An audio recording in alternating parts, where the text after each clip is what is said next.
tiap 1 hari aku ganti 3 kali masker. Kemudian nggak lupa ada hand sanitizer, selalu aku pakai. Ada masker lagi, masker cadangan.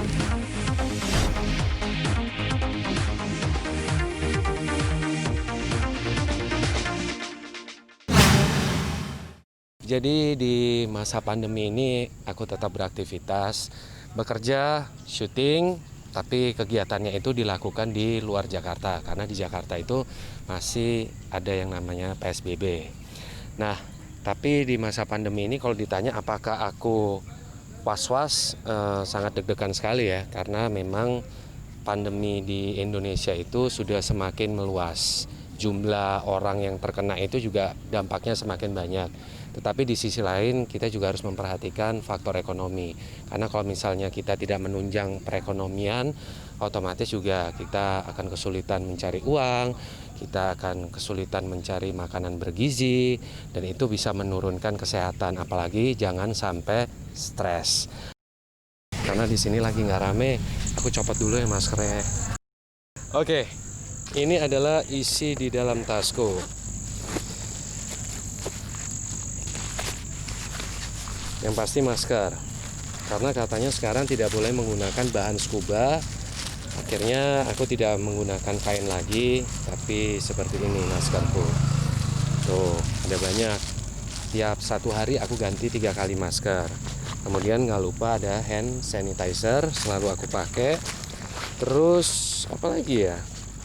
Ini ada dompet, power bank, terus hand sanitizer lagi, kunci rumah. Udah nggak ada lagi.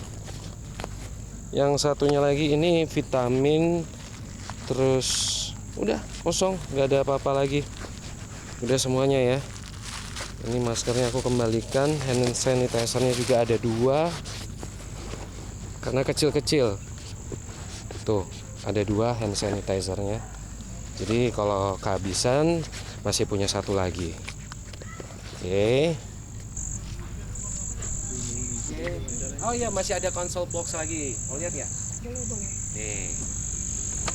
Di console box itu tetap masih punya cadangan masker. Ada cadangan masker tambahan. Gak apa-apa, mendekat aja di sini. Nah, ini masih ada masker. Tuh. Jadi kalau di tas maskernya habis, masih ada lagi buat di mobil. Ada masker lagi, masker cadangan.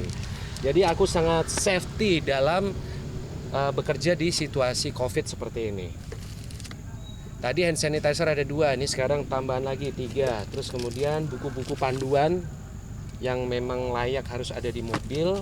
Kemudian ada tas handbag kecil sama payung. Jadi kalau dibilang khawatir apa enggak, sangat khawatir ya. Aku was-was, deg-degan juga. Tapi ya kalau aku sih mencoba untuk mengambil resiko dan meminimalisirnya, yaitu dengan cara mengikuti protokol seperti selalu kemana-mana pakai masker, terus rajin cuci tangan pakai hand sanitizer, kemudian jaga jarak dengan orang lain, kecuali mungkin dengan lawan main. Tapi itu kan hanya momen-momen tertentu. Apalagi lawan main kita itu selalu rutin setiap 2 minggu sekali dilakukan swab. Ya, yang penting menurut saya harus mengikuti protokol kesehatan yang sudah ditetapkan oleh pemerintah. Tapi kalau aku takut sampai tidak mau syuting, itu juga akan repot sendiri. Karena kan bagaimanapun orang hidup juga butuh yang namanya pemasukan. Cicilan banyak loh. Nah, itu yang pusing nanti. Gimana ya caranya? Curcol dikit. Tapi masalah termasuk yang panik banget nggak sih dengan adanya COVID? Panik tapi nggak pakai banget. Karena kalau kita sudah tahu cara untuk mengantisipasinya, mudah-mudahan harusnya aman.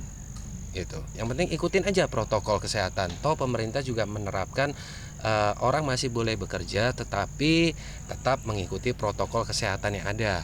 Tidak berkerumun, jaga jarak, pakai masker, rajin cuci tangan.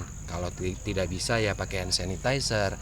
Kurang lebih begitu. Itu menurutku sudah solusi yang terbaik, yaitu ekonomi pun masih bisa jalan, tetapi dengan batasan-batasan yang sudah ditetapkan oleh pemerintah.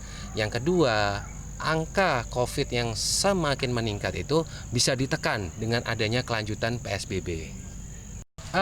Kalau dibilang bawel kepada orang lain, mungkin enggak, tapi aku lebih sekedar mengingatkan. Karena kita hidup itu tidak bisa ngatur banyak orang, itu akan sulit sekali. Makanya aku tahu banget rasanya pemerintah untuk ngatur masyarakat Indonesia supaya bisa mengikuti protokol itu nggak mudah. Nah, tapi kalau yang terpenting dalam diriku adalah kita sendiri yang menjaga jangan sampai tertular oleh virus COVID.